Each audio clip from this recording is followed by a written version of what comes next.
Ah, Pokemon Silver, the game that started it all for me.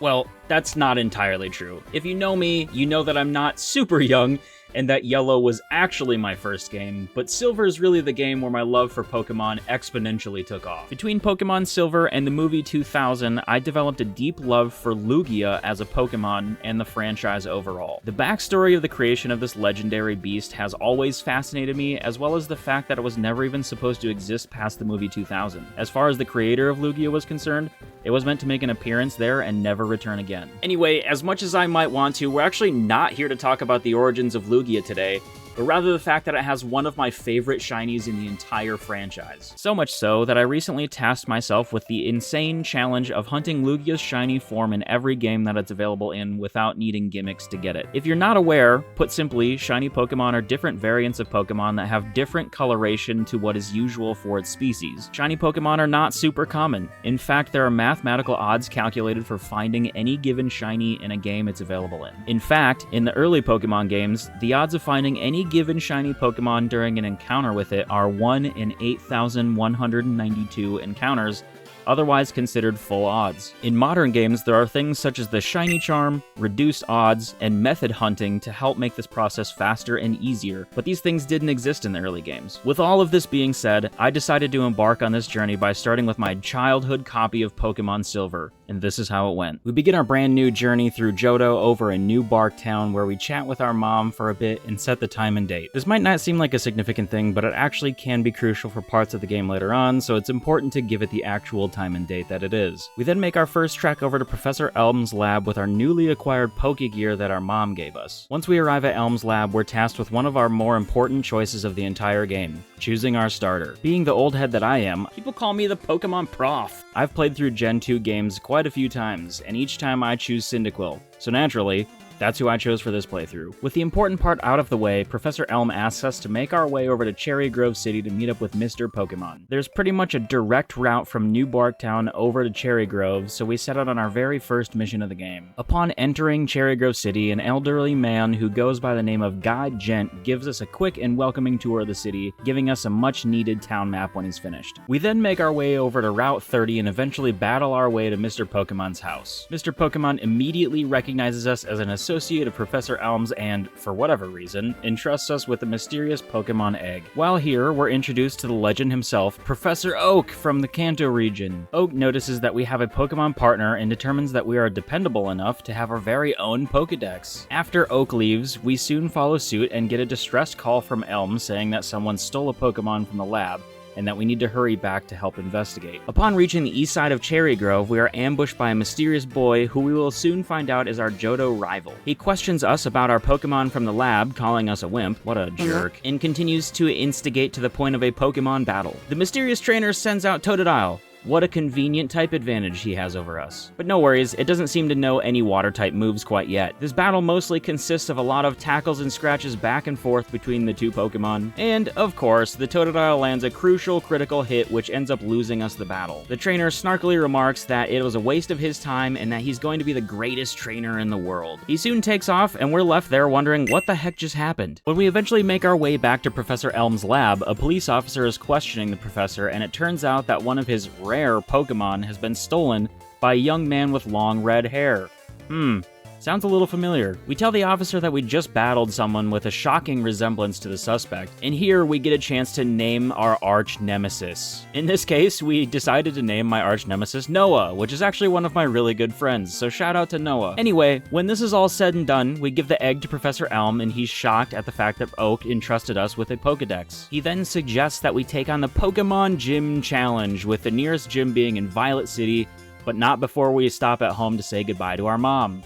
Or do we? Making our way back over to Route 30, a kind gentleman stops us and shows us how to catch a Pokemon. With this newly acquired helpful information, we make our way into Route 30 and catch a Hoot. Having left this one up to chat, we decided to nickname it Hoot to Go. Clever, I know. We continue to battle our way through Route 29, 30, and 31 to eventually make it to Violet City, where our next set of objectives will be. Before we get to any of that, knowing that Onyx will be helpful through the playthrough, or at least somewhat helpful in the beginning, we found ourselves a Bell Bellsprout on Route 31 to trade with a gentleman in Violet City. We then decided to do a little bit of training for the team, which took quite a bit of time, and catch our very own Bellsprout to keep on the team. We decided to name this one Oat Milk after one of our friends and avid Twitch chatters, and then proceeded to take on the Bellsprout Tower. After making pretty quick work of the Bellsprout Tower, we then obtained the Flash TM from Sage Lee, which will come in super handy later in the game. We then took some time to train up a little bit more, and jumped straight into our very first Johto Gym Challenge at the Violet City Gym led by Faulkner. With Cyndaquil by our side, we were able to step through this gym pretty quickly and continue on our journey with our newly acquired Zephyr badge, making this the first of 8 badges we need to acquire. But not before Professor Elm gives us another call regarding the mystery egg, asking us to find his aid in the Pokemon Center. The only person we can rely on. That's crazy that you're putting all of your faith into a 10-year-old. We obtain the egg, add it to our party, and start making our way over to Route 32 before ending the stream for the night. We kicked off the next day by immediately taking on the challenges, or lack thereof really, of the Ruins of Alph, starting with the Kabuto puzzle and then going to catch 3 different forms of Unknown. Doing so causes a local scientist to upgrade our Pokedex with Unknown mode. Although we could have skipped this portion entirely, I figured it might as well be fun to do since it didn't take long to complete at all. Making our way back through Route 32, our Cyndaquil reaches its first evolution into Quilava. We continue to proceed through Route 32 and catch a Mareep that we named Bamfy, and obtain the Oldron from a fisherman at the Pokemon Center. It's at this point in the game that we realize that some of these older games had some very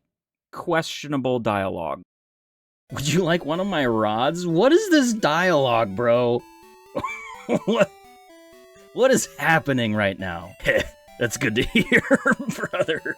We also then discovered that it was a terrible idea to give our phone number to the fisherman, as he already calls us while we're in the Pokemon Center. Why is this guy calling me already? What the heck? After we're done questioning everything, we make our journey into the Union Cave and battle wild Pokemon and trainers for what felt like an entire day. There wasn't much to note from this part of our journey though, so we move on to Route 33, moving toward Azalea Town. Upon nearing Azalea Town, we can see a Rocket member standing guard at the well, so we make our journey into town and meet with Kurt in his house. He informs us about Team Rocket allegedly cutting off Slowpoke tails and selling them? That's weird. Kurt then rushes off toward the well, where we follow and go down to find that he apparently fell down the well and hurt his back. So, naturally, once again, an adult is placing all of their hopes and trust into a 10-year-old child that they just met. That seems like a great idea. I spent the next good chunk of time battling my way through the well and finally weaning off all of the Rocket members, and stopping them from continuing to cut off Slowpoke tails. We then went back to Kurt's house quick, where he does a really good job at inflating our ego, and then tells us that he can make custom Pokeballs for us.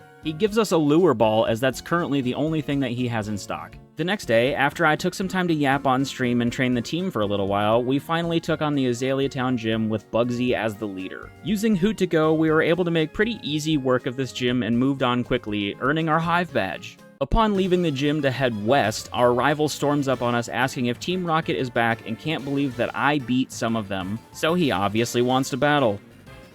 And we lost again. But we didn't stop there. Upon trying again, we came out victorious. After beating our rival, we journeyed west toward the Ilex Forest, where we find the Azalea Charcoal Kiln Apprentice that is too scared to chase around a Farfetch that wandered into the forest. As per usual, we do the dirty work for him and are thanked by his boss afterward with HM Cut, which is an absolutely crucial move to have for progression in the game. We then continue to make our way through the rest of the forest up toward Route 34 when our egg finally hatches into Baby. Other than that, not a whole lot happened on Route 34 other than some trainer battles and experience grinding, so we finished the night healing up in Goldenrod Pokemon Center. We kicked off the next stream by, let's deposit Baby. That's interesting. I don't know about that.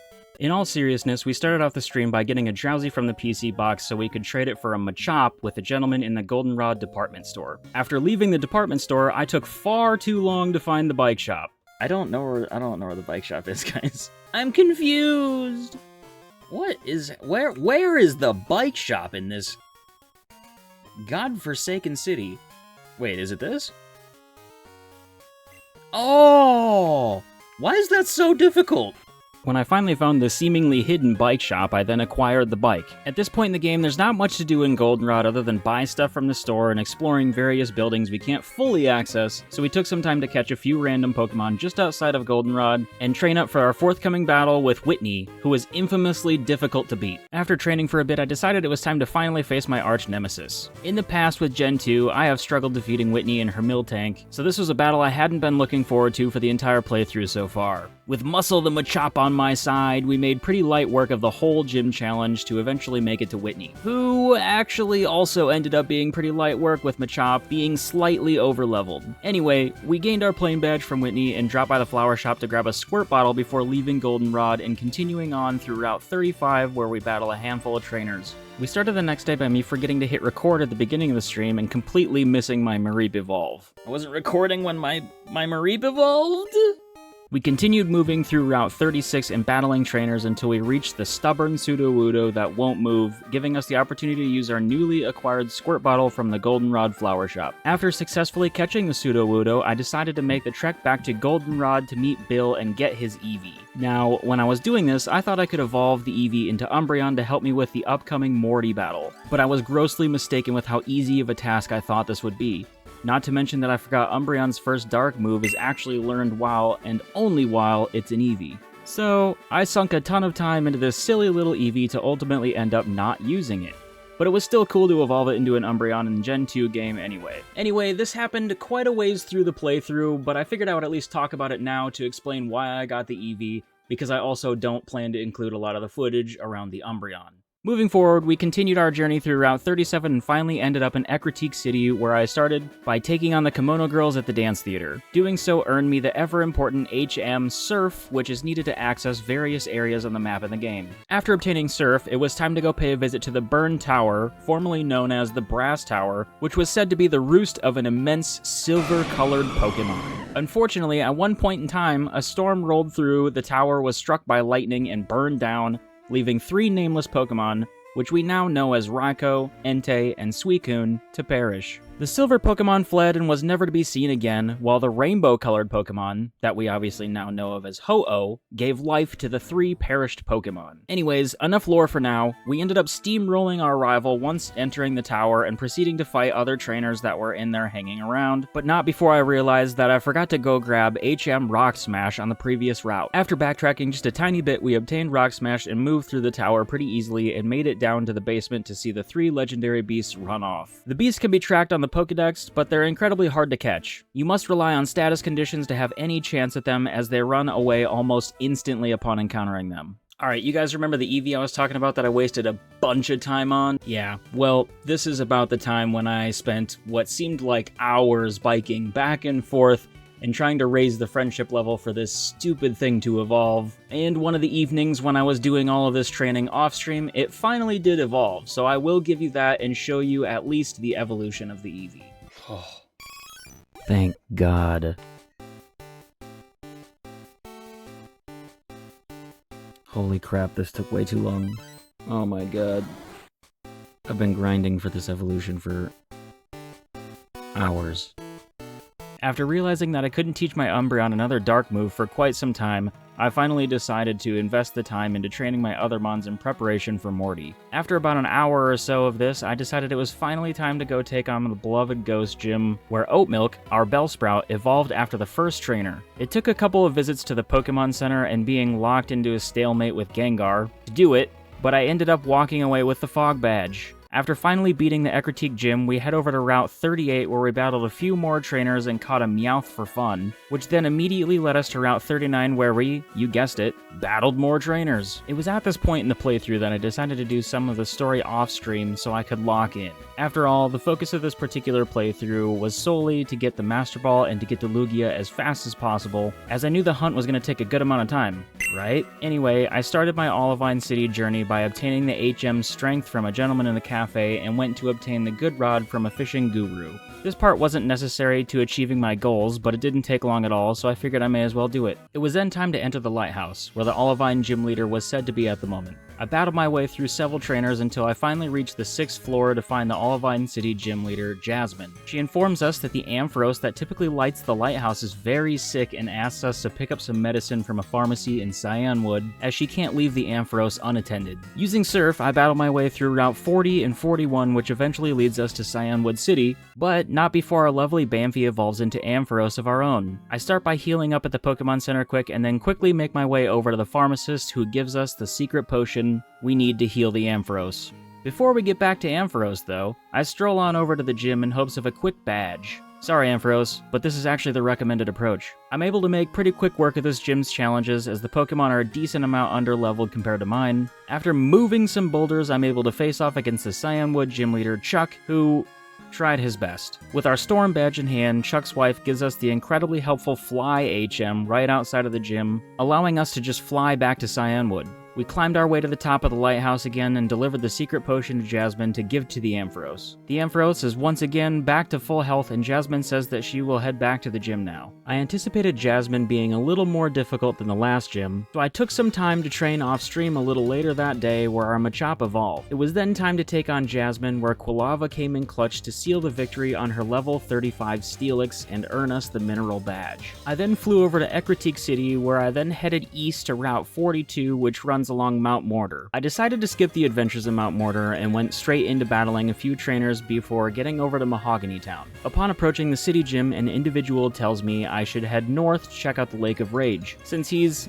blocking the gym, I do just that and head off to Route 43 to battle some more trainers and eventually make it to the lake. There, a local tells us that they thought they had just seen a mysterious red Gyarados. Let's go check that out. After entering the lake and surfing to the middle, we can see the red Gyarados sitting there. Upon encountering it, we will see and hear the beautiful Gen 2 animation and sound effect for a shiny Pokemon. Let's go, shiny. Let's hope this won't be the last time we hear that. I battle the Gyarados just enough to be able to easily catch it in an Ultra Ball and officially catch my first shiny of the game, even though it's a guaranteed one. Let's be honest, we'll take any win we can get with these older games. After hitting land again, a man introduces himself as Lance, a trainer just like us. Yeah, okay Lance, and asks us to help investigate. There seems to be a mysterious radio broadcast coming from Mahogany Town that's making all the Magikarp evolve into Gyarados. I then head over to Mahogany Town to join Lance in battling our way through the Team Rocket hideout. There's a couple floors of this until I finally get the necessary super secret passwords to enter the executive room and battle one of the executives. After beating Giovanni, he runs off saying that he needs to inform the others. Once I backtrack a bit, I'm cornered by what should be a 2-on-1 fight with the Rocket members, but Lance shows up just in the nick of time to make it a 1-on-1 instead. After beating one of the members, she states that Team Rocket is not concerned about what happened here, as they apparently have bigger plans and that their experiment was a success. Lance and I now divide and conquer the 6 Electrode that are powering the generator, which stops the distribution of the radio signal coming from the tower. Lance then gives us HM Whirlpool, which will be incredibly useful in our efforts to reach Lugia later on. After leaving the hideout, I go heal up and head straight to the Mahogany City Gym with Price as the leader. Again, the challengers don't give me too much of a struggle, and I'm able to pretty quickly have my battle with Price. Fortunately, for the sake of this run, I'm slightly over-leveled at this point in the game, and Bamfy and Quilava are able to help me roll through this one pretty quickly, earning the Glacier badge. I make my way back to Goldenrod City to check out the radio tower, which is now apparently taken over by Team Rocket. There's not much to say here about these battles, but I pretty quickly made my way to the 5th floor to face off against another Rocket executive who is disguised as the director of the tower. After beating the executive, he tells us that the real director is being held in the underground warehouse. This fool doubts that I'll ever get that far and carelessly hands us the key to the basement. Not long after entering the Goldenrod Underground, our rival comes to find us for a battle, because what better time to try to flex on me than right now? Come on, man. Luckily this time, I was able to make pretty light work of this battle and get him out of my face pretty quickly. Moving along, I take on a few other trainers down there and have to solve a quick puzzle in order to move into the warehouse portion of the basement. When I finally reach the director, he is surprised that Team Rocket is occupying the radio tower and asks me to help by giving me the card key to gain access. I head to the 4th floor internally and battle a few more trainers to eventually make my way to the 5th floor, where I can then battle the 2 remaining Rocket execs. Upon beating the final one, he mentions that their dreams have essentially been squashed and that he wasn't up to the task after all. After going through the denial phase and accepting the fact that a 10-year-old just absolutely destroyed him, he mentions that he will disband Team Rocket like what had happened 3 years ago. When Team Rocket finally flees, the director comes up to meet us and gives us the Silver Wing. Now at this point in the game, I could actually go see Lugia right now. With the Silver Wing in hand, we could head right over to the Whirl Islands and start our encounters. But with this being my very first full odds shiny hunt, especially a legendary Pokemon, one that I really like, I'm not going to take any chances. I want to guarantee it and get the Master Ball, which we obtain after beating the 8th gym. With that being said, it was time for me to fly off to Mahogany Town and then head east through the Route 44 to the Ice Path. The Ice Path is filled with various little puzzle spots where you have to slide in a certain direction and move boulders to get to a desired spot. In this case, I did admittedly use a guide, side so I could get through this part as quickly and efficiently as possible, otherwise I do normally really enjoy these little puzzles. Even so, it still took me about 20 minutes to get through the ice path just because it was pretty lengthy and there were a ton of random encounters. But alas, afterward I was off to Blackthorn City where I healed up quick and went straight to the gym to start the challenge. After defeating several cool trainers and moving more boulders, I finally made it to Claire, the Blackthorn gym leader. Claire specializes in dragon Pokemon. While I didn't have a whole lot that was super effective here, I didn't think it would be too tough of a time either way. That was a bit bold of me as the battle ended up being a little bit tougher than I thought, but even though she pushed me into my last few Pokemon, I was able to come out on top first try. After beating Claire fair and square though, she says that I'm still not ready for the Pokemon League and tells me that I should take the Dragon User Challenge inside the Dragon's Den right behind the gym. In order to complete that, I must go there and bring back a Dragon's Fang. Until I do that, Claire won't give me the gym badge that I just rightfully earned. Seems kinda rough, but whatever. I quickly healed up and surfed my way over to the Dragon's Den. Luckily for us though, once inside there wasn't too many difficult pathways or anything. I had to use Whirlpool to gain access to one of the areas I was in, then immediately able to find the Dragon Fang. Upon picking it up, Claire shows up out of the blue and finally gives me the Rising Badge, my 8th and final gym badge. At this rate, I was getting quite antsy and flew straight over to New Barktown to go meet up with Professor Elm and get the Master Ball. It's finally time. With that, I flew over to Cyanwood City and surfed my way over to the Whirl Islands. I was getting so close. Using Flash, I was able to make my way through the winding Whirl Island map to finally get our target. There it was. The beautiful and majestic beast. Lugia! Finally, after all this time, and yet I knew the hard part hadn't even started yet. This was about to be my very first full odds shiny hunt, and I was so ready for it. A day or so later, I was finally able to start the resetting journey on stream again with everyone. Since my overall plan is eventually to catch shiny Lugia in every game it's available to hunt in without gimmicks, I eventually plan to dual hunt the Silver Lugia and do Dynamax adventures for shiny Lugia in Shield at the same time. This being because I finished Shield some time ago and I figured I might as well hunt them both at the same time. For now though, I took the time to get used to what it would be like to sit and reset in Silver for what I thought was going to be a very long time, and ended up getting myself to 225 resets the first night. The second day of streaming resets was quite a long stream, but a pretty chill one nonetheless. I continued to focus on resetting and ended up getting all the way to 900 resets, which I thought was pretty good progress for solo hunting this and for this only being the second day. Enter day 3 of the hunt, where we started doing dual hunts in this stream for both the Silver Lugia and the DA Lugia from Shield. While this dual hunt looked overwhelming on screen, it really wasn't. I was able to comfortably reset between journeying through Dynamax adventures, and it caused a pretty chill atmosphere for the streams. While dual hunting, we did hit our second phase and I got a shiny Magneton. The first phase was an Electabuzz that was caught on a solo Shield stream a while back, which will likely make its way into the final video for this entire challenge. But for now, if you don't know what a phase is when you encounter a shiny Pokemon that simply was not your target. Here, most shiny hunters will then reset the counter, but I decided to keep my counter at specifically Lugia encounters whether we hit a phase or not. That being said, this stream took us to 45 Lugia Dynamax adventure encounters. After giving up on DAs for the night, we decided to reset a bit more in Silver to try to get to 1,350 resets, which we did. The next stream started with dual hunting once again, which I was determined to do until I at least got the shiny in Shield. We continued to vibe and dual hunt for most of the night, when on encounter number 50 for the Shield DAs, something finally happened. Yes, Lugia did not like me there. Alright, let's see. For encounter number 51 of Lugia and Shield.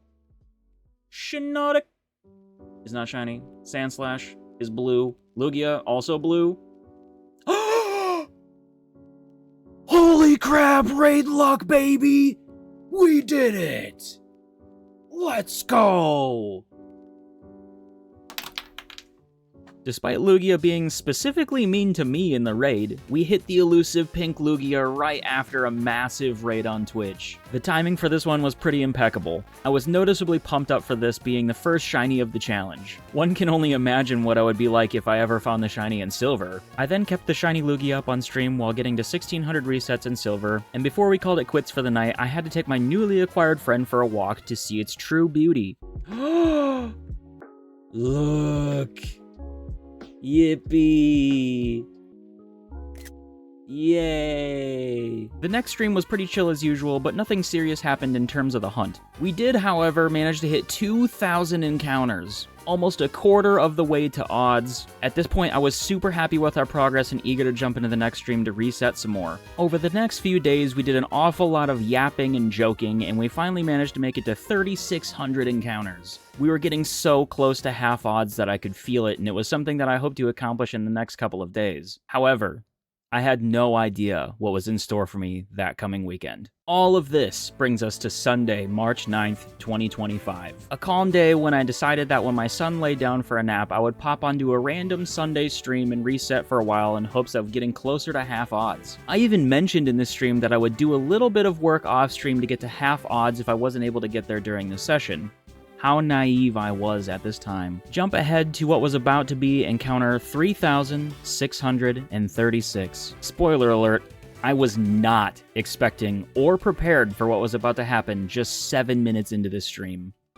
But yeah, I'm currently running through Silver really quick on my virtual console, so hopefully I'll be dual hunting this at the end of the week, but we'll, Oh my god! Oh my god! Oh my god!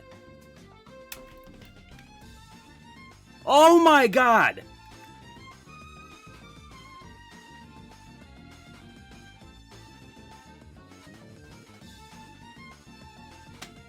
What?